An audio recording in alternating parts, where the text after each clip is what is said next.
کا حکم کیوں دیا تھا؟ یہ جواب بھی یہ دونوں ایڈریس ہو چکے ہیں ہاں. اور ان دونوں کے اوپر جب یہ ایڈریس ہوئے، جب یہ چیف جسٹس عمر عطا بندیال کے سامنے گئے اور اس میں براہ راست نام اس ملک کی خفیہ ایجنسی ISI اور ان کے کرداروں کا تھا. یہ میں نہیں کہہ رہا، FFT کی رپورٹ کہہ رہی ہے، وہ ہم آگے جا کے آپ کو بتا بھی دیتے ہیں. تو اس کے بعد ہوا یہ کہ سپریم کورٹ آف پاکستان نے فوراً ہی اس FFT رپورٹ کو مسترد کیا. اس کے بعد وفاقی حکومت نے فوراً ہی ایک نئی JIT ٹیم جو ہے وہ تشکیل دے دی. اس JIT کے بعد ایک نئی SJIT ٹیم جو ہے وہ تشکیل پا گئی. اور اسی دوران ہی جو سب سے پہلے ہم یہ بات کر لیتے ہیں کہ جو اس سارے معاملے میں یہ سمجھتا ہوں کہ جو سب سے ایگریوڈ پرسن ہے نا، وہ ارشد شریف کی والدہ محترمہ ہے. اور جب کسی ماں کا ایک بیٹا پہلے ہی اس ملک کی فورسز میں ہو اور وہ شہید ہو چکا ہو دہشت گردی میں، اور دوسرا بیٹا سچ بولنے پر شہید کر دیا گیا ہو، تو اگر کوئی کہے گا کہ وہ والدہ اس کا کوئی مفاد ہو ہے یا وہ کوئی جھوٹ بول رہی ہے، تو میرے خیال میں اس دنیا میں اس سے غلیظ ترین انسان اس بنی نوع انسانی تاریخ میں کوئی نہیں ہوگا. ارشد شریف کی والدہ نے کیا کہا تھا، کن 5 لوگوں کے خلاف 6 لوگوں کے خلاف FIR کروانے کا حکم دیا تھا. حکم کیا استدعائی کی تھی پاکستان میں، آج تک نہیں. اور اس میں آپ کو یاد ہوگا، آپ تھوڑا سا یاد کیجیے کہ جب وہ ایک سیلڈ انویلپ دیا گیا تھا چیف جسٹس عمر عطا بندیال کو، اور کہا گیا تھا کہ ہماری FIR ان لوگوں کے خلاف دائر کی جائے. چیف جسٹس عمر عطا بندیال نے وہ انویلپ کھولا، جسٹس اعجاز الحسن کی جانب دیکھا، جسٹس مداحت نقوی کی جانب دیکھا، انہیں دکھایا، فوراً اسے بند کر دیا. اور جیسے کوئی اس میں کوئی ایٹم بم کا بٹن ہے اور فوراً ہی واپس تھما دیا. ایٹم بم تو تھا، اور کہا کہ وہ اس میں تو کافی طاقتور لوگوں کے نام ہیں جی. اور ان نام کیا تھے؟ سابق چیف جسٹس، سابق آرمی چیف قمر جاوید باجوہ، اور اس وقت کے DG ISI جنرل ندیم انجم، بریگیڈیئر شفیق، میجر جنرل فیصل نصیر، اور ان کے ساتھ ساتھ ISI کے بریگیڈیئر فہیم رضا، اور جبکہ دیگر جو افسران تھے جس میں کرنل رضوان، اور یہ 5 لوگ شامل تھے. ان کے خلاف FIR کروانے کی جو درخواست ہے وہ کی گئی تھی، جو کہ آج تک درج نہیں ہوئی. اور ارشد شریف کی والدہ نے اسی درخواست کے اندر یہ بتایا تھا کہ ان کے بیٹے کے اوپر الزام کب سے لگنا شروع ہوئے اور ان کی زندگی کو خطرہ کب سے لاحق ہوا. انہوں نے بتایا کہ جب ارشد شریف نے 31 مئی 2022 کو وہ کون تھا کے عنوان سے ایک پروگرام کیا تھا، تو اس پروگرام کے بعد ارشد شریف کے خلاف یہ تمام تر لوگ ہو گئے تھے جن کے نام اس FIR میں وہ اندراج کروانا چاہتی تھی، جن میں سابق آرمی چیف قمر جاوید باجوہ، سابق DG ISI ندیم انجم سمیت جو ہے وہ اعلیٰ حکام تھے جن کا تعلق ISI سے تھا. اور ارشد شریف کی والدہ کی درخواست پر آج تک کوئی پیش رفت نہیں ہو سکی.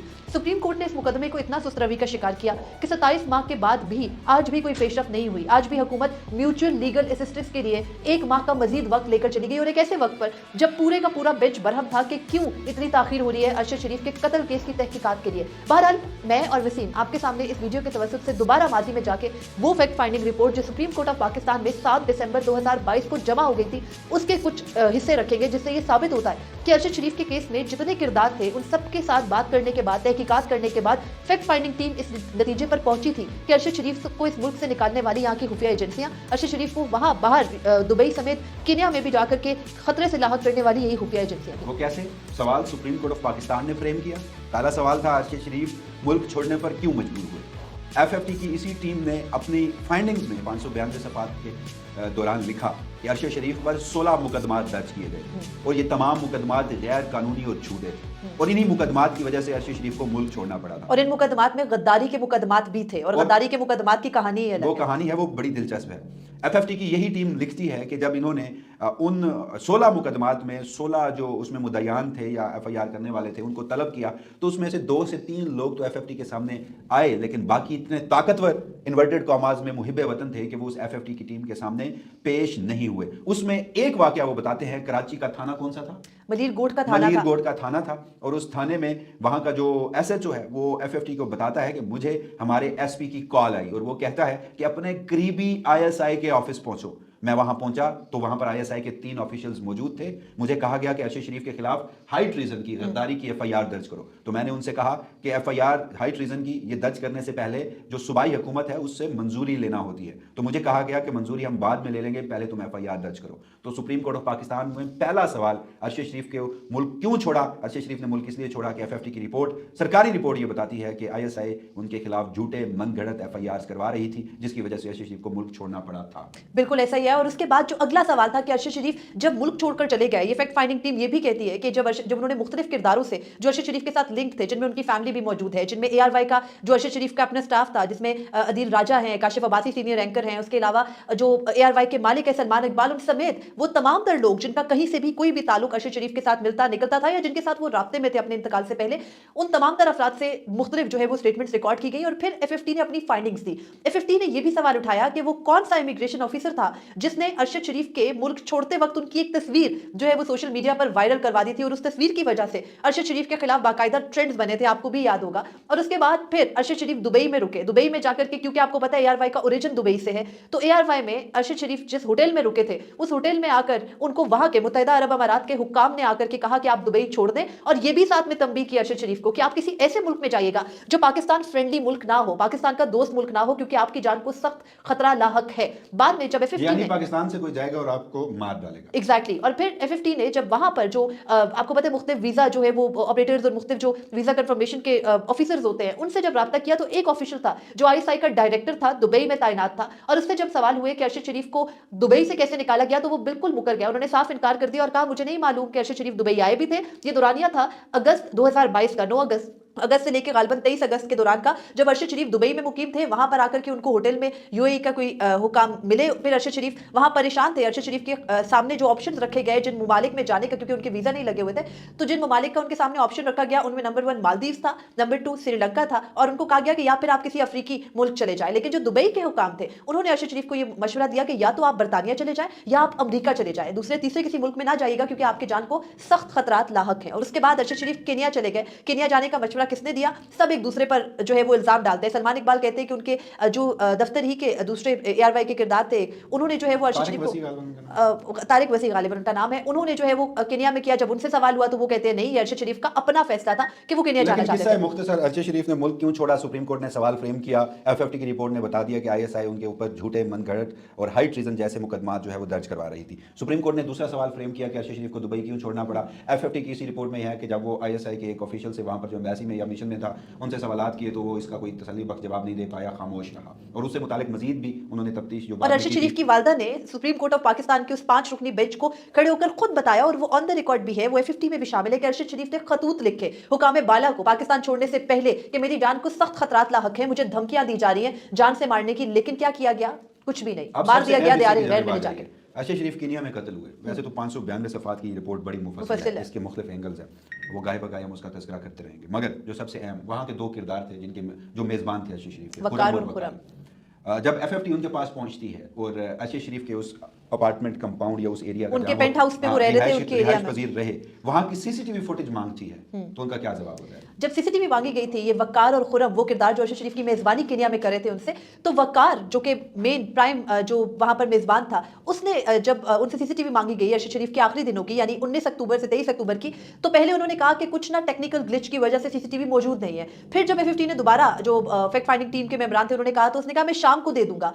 फिर जब दोबारा शाम को राब्ता किया तो वकार ने कहा कि ये FFT जो है वो अपनी रिपोर्ट में लिखती है कि वो जो वकार नामी शख्स था उसका असर रसूख केन्या में भी बहुत था, वो केन्या की इंटेलिजेंस एजेंसीज के भी बहुत करीब था, और वो पाकिस्तान में भी बहुत असर रसूख रखता था, पाकिस्तान के मुताद्दिद MNAs को जानता था, पाकिस्तान के अंदर खुफिया एजेंसियों को जानता था। और जब हमने उससे CCTV मांगी तो उस शख्स ने ये कहा कि अरशद शरीफ के आखिरी दिनों की CCTV देने से कबल मैं पहले सेक्टर कमांडर इस्लामाबाद से पूछूंगा। फैक्ट फाइंडिंग टीम कहती है कि जब हमने उससे कहा सेक्टर कमांडर इस्लामाबाद, जी सेक्टर कमांडर ISI इस्लामाबाद से पूछूंगा, तो फैक्ट फाइंडिंग टीम ये लिखती है कि जब हमने ये दरियाफ्त किया कि उनसे पूछने की जरूरत क्यों है, तो वकार ने कहा कि वो उनका उसका ताल्लुक है, वो पूछेगा, और उसके बाद वो CCTV फुटेज नहीं दी गई। 3 मुल्क हैं, पाकिस्तान, दुबई, केन्या, तीनों में सरकारी दस्तावेजात ये बता रही हैं कि पाकिस्तान की खुफिया एजेंसी का किसी ना किसी तरीके से लिंक हाँ, उनके अफसरान हैं, ये सब कुछ दर्ज है फैक्ट फाइंडिंग रिपोर्ट के अंदर। में हम नहीं बता रहे, ये PDM सरकार की जो राना सनाउल्लाह की उस वक्त सरपरस्ती में वजारत दाखिला थी, उसके मातहत जो 2 इदारे थे, एक इदारा तो बराह रास्त IB जो है वो वज़ीर आज़म के मातहत होता है गालबन, और जो FIA है वो वजारत दाखिला के मातहत थी। तो इन दोनों जो इदारों के अफसरान की जानिब से तहकीकात थी, उनमें पाकिस्तान की खुफिया एजेंसी का नाम है। तो जस्टिस अमीनुद्दीन खान आज फरमा रहे थे कि केन्यन हुकूमत तावन नहीं कर रही तो हम क्या करें, तो हजूर जो आपके करने का काम है वो आप नहीं कर सकते। केन्यन हुकूमत ने, वसीम केन्यन हुकूमत गलत नहीं है, केन्यन हुकूमत ने एक दफा ताउन कर दिया, सब कुछ कर दिया। पुलिस अफसरान जिन्होंने शूट किया उनके भी इंटरव्यूज मौजूद हैं, वो ये कहते हैं कि हमने शूट कर दिया, हमें नहीं पता था गाड़ी में कौन जा रहा है। जो गाड़ी की ट्रेजेक्ट्री है अरशद शरीफ की, मतलब अगर रिपोर्ट कोई देखी नहीं जाती है वो चीजें, उसमें अरशद शरीफ की जो पीछे उनको कमर में गोली लग रही है तो सीट में सुराख ही नहीं है, मतलब समझ आने वाली चीजें नहीं है, और तशद्दुद किया गया पहले, फिर कत्ल किया गया। तो देखिए FFT की टीम ने अपनी उसमें लिखा ना कि ये प्लान मर्डर है, प्लान मर्डर था, और गाड़ी में फायरिंग का केस नहीं था, गाड़ी में फायरिंग का केस नहीं था, मुख्तलिफ एस्पेक्ट है। लेकिन मेरा कहने का मकसद ये है कि जस्टिस अमीनुद्दीन खान 26वीं आईनी तरमीम के बेनिफिशियरी हैं, मौजूदा निज़ाम के बेनिफिशियरी हैं, वो कुछ नहीं कर सकते। इससे कबल जब 26वीं आईनी तरमीम भी नहीं आई थी तो जब कुछ ना कुछ इस अदालतों में सकत थी, इस अदालतों में कुछ अवाम का एतमाद इस पर बाकी भी था, था। इस अदालतों में कुछ ना कुछ अख्तियारात भी थे, तो वो भी कुछ नहीं कर सके, तो कुछ कर आप भी नहीं सकेंगे। बदकिस्मती ये है कि जब अब पाकिस्तान में ये मौजूदा रजीम, ये फस्तायत का दौर, ये स्याह दौर, ये आइन और कानून से मावरा दौर ख़त्म होगा, नया दौर शुरू होगा, कुछ बेहतरी आएगी, तो जो भी होगा लाइबिलिटी उस पर होगी कि वो अरशद शरीफ के, चाहे वो इमरान खान हो या कोई और हो, कि अरशद शरीफ के कातलों तक पहुँचे, चाहे इस मुल्क के जितने भी ताकतवर लोग मौजूद हों, वो इस मुल्क के असासा थे, वो इस मुल्क के बड़े ज़बरदस्त सहाफ़ी थे, जो सच बोलने की पादाश में दियारे गैर में, जहाँ उन्होंने 2 माह और 3 दिन गुजारे एक कमरे में, उनके आखिरी दिनों की आप उनके व्लॉग्स देख लीजिए तो अरशद शरीफ बताया करते थे कि देखिए एक इंसान का औरा होता है, वो पाकिस्तान की मीडिया इंडस्ट्री में सफ़े अव्वल के सहाफ़ी रह चुके हों, लेकिन उनके आखिरी दिनों की आप जब वीडियोस देखते हैं तो एक शर्ट में बैठ के बार बार वीडियोस कर रहे होते हैं और उसका वो इजहार भी कर रहे होते हैं कि मैं यहाँ किस सूरत हाल में बैठा हूँ, लेकिन कभी उन्होंने वो जो उनकी उनकी अपनी एक गैरत थी, उनका जो अपनी एक स्टेचर था, उस पर उन्होंने कंप्रोमाइज़ नहीं किया। सच बोलने की पादाश में वो जामे शहादत नोश कर गई। ये कौम जो है वो पूरी उनकी मकरूज़ है, पूरी सहाफ़ती कम्युनिटी उनकी मकरूज़ है। बहरहाल वसीम, ये मुकदमा जब भी अरशद शरीफ का case supreme court of Pakistan में ज़ेर समात आता है तो नए सिरे से वो सब कुछ शुरू हो जाता है जो साल 2022 के अक्टूबर से लेके, और वो नए मैं सिरे कह से। रहा हूँ ना कि सकत ही नहीं है, इनकी अहलियत ही क्या है। लेकिन वसीम, सिर्फ कसूर आईनी बेंच का नहीं है, कसूर उनका भी है जिनके सामने एक ऐसी रिपोर्ट आई थी जिसका जिक्र हम कर रहे हैं और जिसके अंदर सब कुछ वाजे लिखा था, इन तमाम तर सवालों के जवाबात थे, लेकिन उस वक्त भी सहूलतकारी थी। हम क्यों कहें कि जस्टिस बंदयाल के बेंच में जो बैठे किरदार थे, जस्टिस मज़ाहिर नकवी ने देखते ही कहा कि ये जो रिपोर्ट है, इस रिपोर्ट के अंदर आपने किरदारों का तयन तो किया, सजा तजवीज़ नहीं की, हम ये रिपोर्ट नहीं मानते, ऐसी रिपोर्ट हमारे सामने दोबारा नहीं लाएगा। क्यों? क्योंकि उस रिपोर्ट के अंदर असल किरदारों तक कोई ना कोई सुराग, कोई ना कोई सिरा, कोई ना कोई खुरा मिलता था जाकर के, तो उस रिपोर्ट को मुस्तरद कर दिया गया और उसके बाद हमने देखा कि अदलिया का जवाल ही था और उस जवाल की नज़र ये एक अहम तरीन और हसास तरीन मुकदमा भी हो गया। और फिर हम इसी किस्म की जब बातें और इस किस्म की जो सुप्रीम कोर्ट ऑफ पाकिस्तान में बैठे अरबाब इख्तियार हैं, जिनके पास वो इख्तियार है जो एक तरह अल्लाह पाक ने अपनी एक सिफ्त कहते हैं ना कि इन जज करने की इनको दी है और इस पे पूछ बहुत सख्त होगी, तो ये जो किरदार है बैठे वो अपनी उस मिली उस इनाम के साथ ये कर रहे हैं। तो आखिर में सिर्फ एक वही सवाल आता है। एक शायर है, उनका नाम है इर्तज़ा निशात, उन्होंने 2 सितरें लिखी थी और वो फिट आती हैं और उन्होंने कहा था कि कुर्सी है तुम्हारी, ये जनाजा तो नहीं, कुछ कर नहीं सकते तो उतर क्यों नहीं जाते। यही सब इन पर फिट आता है और ये कुर्सी पे बैठे कुछ ना करने की वजह से। बहरहाल अरशद शरीफ केस से मुतालिक हमने ये तफसीलात आपके सामने रखी। 1 माह मजीद दे दिया गया, लेकिन आप और मैं, हर सुनने और देखने वाला वसूख से कह सकता है कि 1 माह बाद हो या 1 साल बाद भी हो, जिन अफराद के नाम, जिन ताकतवर शख्सियात के इस मुकदमे के साथ जाकर जुड़ते हैं, वो बहुत जल्द इस पर कुछ कर नहीं सकते। सुप्रीम कोर्ट हो या कोई भी दुनिया की अदालत हो, मुझे और वसीम मलिक नहीं, दुनिया की अदालत कोई भी हो, कोई महज़ब माशरा होता तो ये सब किरदार जो पकड़ में आ सकते। पाकिस्तान में जंगल का कानून है। पर अपने फीडबैक से जरूर आगाह कीजिएगा। अल्लाह हाफिज़।